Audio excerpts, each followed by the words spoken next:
So it's been a busy month. I've been working on new lights. We've got some new lights here. I'm blinded, but it's all good. You know, I'm feeling like things are going to be better this time with all the videos. In other news, I have been drafting a lingerie set, beautiful little set, cami top, French knickers, looking adorable. I've made it in quite a few different fabrics so that we can have a play.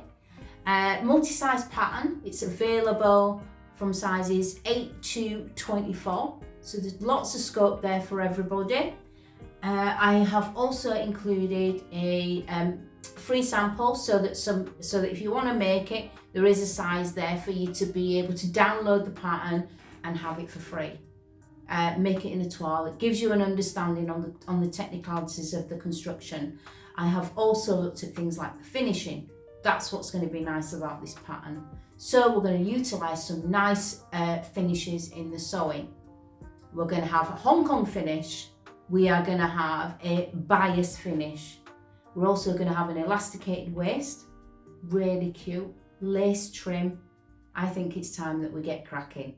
Let's get into it. So the fabrics that I've chosen today is this silk satin. And what I like about it the most is because it's the perfect lingerie fabric and it drapes like a dream. So you know it's going to feel silk and soft to the skin. It's going to be beautiful. So when we're handling a fabric like this, because you know it's got so much movement, we need to get control of it. And the first thing we're going to do is we are going to put the selvages together and we're going to pin them in place. This way we have good control of the fabric for when we start to lay it out and when we start to cut out our pattern pieces. So as you can see here, I am now just straightening out my fabrics. And what I do is I often use a ruler to make sure that there are no bumps or that there's no movement in the fabric.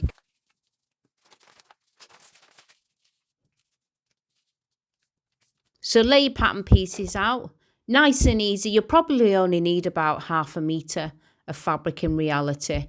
And the nice thing is that because the silk satin that I've chosen doesn't have any print, so I can lay these out to the best to get the most out of the fabric for me. Because as you'll see in the later photo, I'm actually going to make a camisole top to match my French knickers, my Padstow panties. You can see here I'm using pattern weights because my intention is to use a rotary cutter. For you, you might want to pin.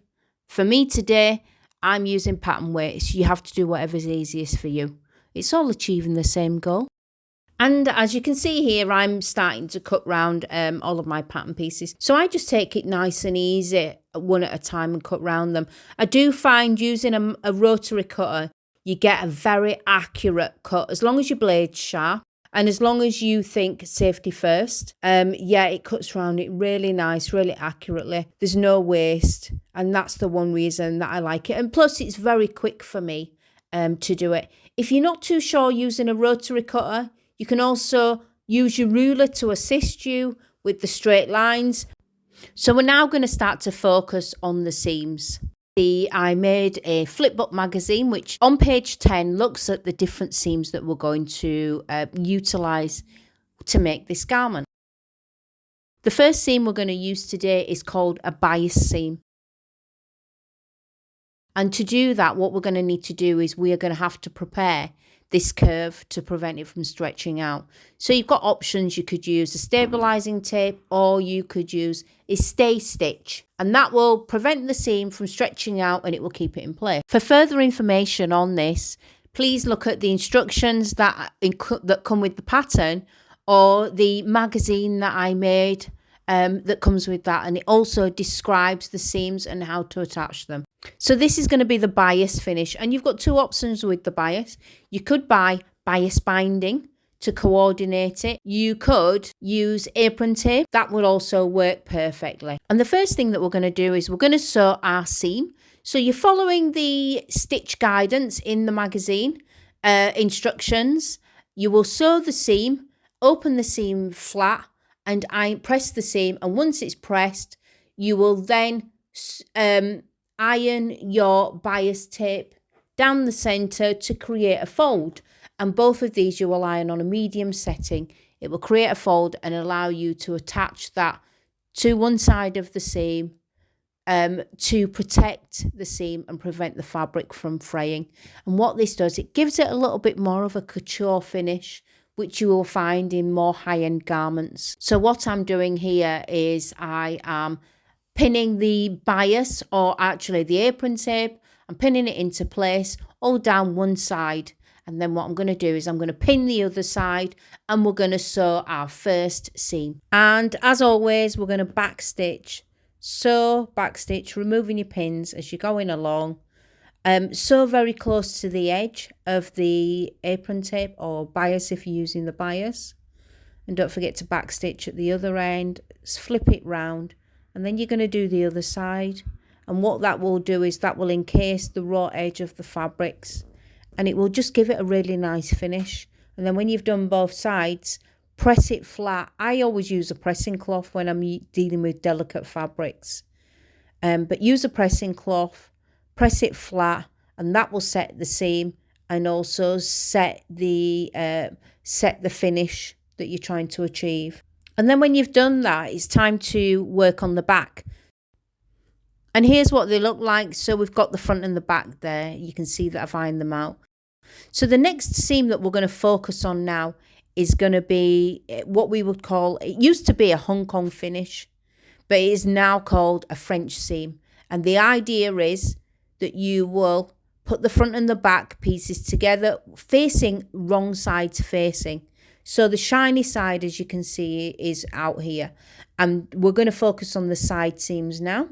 So you're going to pin the side seams of the wrong sides facing. And what we're going to do is we are going to sew a 1 centimetre seam. And we're going to trim the seam back. And then we're going to flip it inside out. And we're going to press that seam together to set the seam again. And then we're going to stitch a 1 centimetre seam. And what that does is it encloses the seam. And it prevents the fabric from fraying, but it also gives you a really nice high-end seam finish, and that's what we're looking for here. We're looking for something a bit more luxurious, especially because it's next to our soft skin, so we want it to feel really nice. So when you've pinned one side, flip it round, pin the other. And make sure that you're handling the fabrics. If you have difficulty handling the fabrics, feel free to use the stabilizing tape. You can use it on these curves as well. Although the curves are very subtle, it's perfect to use on these curves. And what you will find with the stabilizing tape, I should say, is that it has these little glue dots. So the glue dots will go down on top of the fabric, iron it on top, use a sheet of paper to sandwich the stabilizer inside, because can't get my words out now. The paper acts as a heat conductor, and that's the nice thing. So I always use a sheet of paper, or I will use muslin. So I'm now sewing my first side seam. I've got wrong size to wrong size, and I'm just removing the pins as I sew along. And I'm not going too fast because I want to make sure that I've got control. I want to make sure that my seam that I am sewing is nice and straight as well. So if I go too fast, I've got less control. So here's a look at the finished seam. It's just nicely pressed on a light setting. And then what I'm going to do is I'm just going to trim it back to remove some of the bulk. And then I am going to open the seam out, and I'm going to fold it the opposite way around. And I'm going to give it a quick press, and I'm going to sew it. And what that will do is that will enclose the seam. And I'll also, once I've stitched it, I will also iron it again. So there's quite a little bit of ironing to do, I will say. But it really is worth it to add these little steps in, because it's all about getting the nice finish on the seam. It's all about setting the seam. It's all about getting the seams to lay in the direction. And it's all about making sure that there's no hidden folds in the fabric, which will affect the fit when you've finished it, because that's really important with this garment, because it's so close to the skin that we get the fitting right the first time. And at this point, it's now starting to look like a pair of French knickers. And we're not far off now.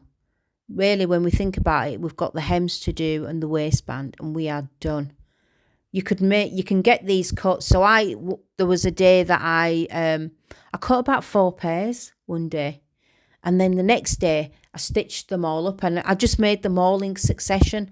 And it was really quick, and it just meant that I had a few pairs of French knickers to wear when I was in the house, you know, and it's lovely to be able to wear them with my little cami. I'm going to release the cami video next week. So by the time you watch this, I'll be editing the cami video, and hopefully I'll have that one up within the next few days. I just thought a little bit about needles as well. Because you're dealing with lingerie fabrics, they are very fine fabrics. So you're going to want a needle. You're probably going to want something like a 70. I tend to use woven needles, or you can get sharps needles, or you can get a ballpoint needle. I often use them, and I find they work really well. But because the fabrics are so fine, you want a needle. You want the smallest needle you can find. All right, so we need to turn these the right way around, these beauties. Don't they look amazing? You know, I was thrilled with this colour fabric. I've never owned anything in olive, so it was really nice to make a pair in this fabric. So the final seam that we really need to think about is the crotch seam. And the way that we're going to handle this is we are going to, with the seam, we're going to apply bias tape or apron tape, whichever you prefer.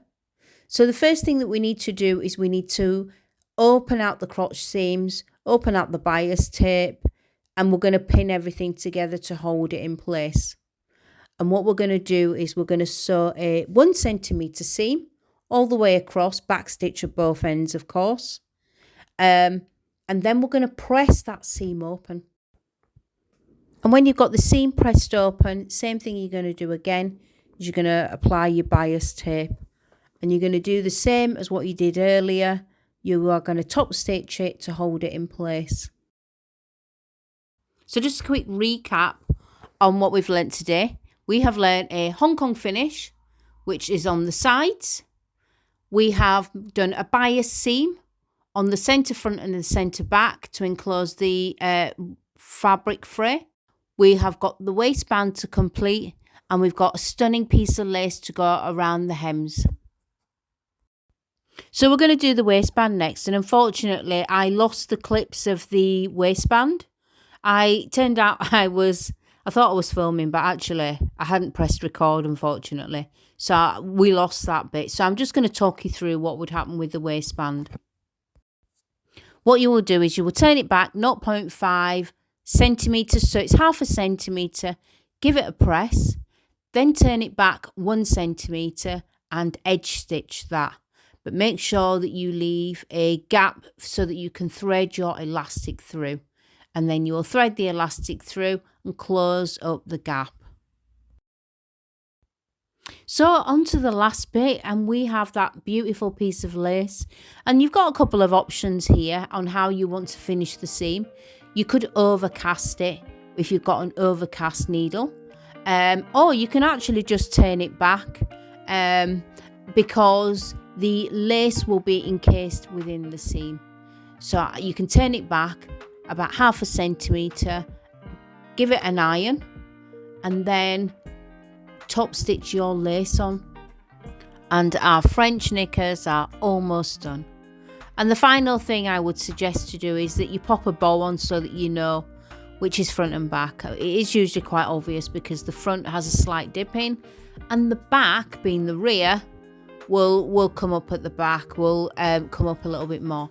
But it's always nice to add a little bow as well. And yeah, you've all finished, and it's time to sort of sit back now, grab a cup of tea and marvel at how stunning these are, because I guarantee when you've made one pair, you're going to want to be like me, and you're going to want to make 4 pairs at a time. You could have one for every day of the week. They are delightful. And just as an alternative, you've also got the option, just like here, where you don't have to have them with the lace trim. They look stunning without the lace trim, so you've almost got a couple of different options there. So now we've finished. It's just for me to say thanks for watching and stopping to the end. Bye for now.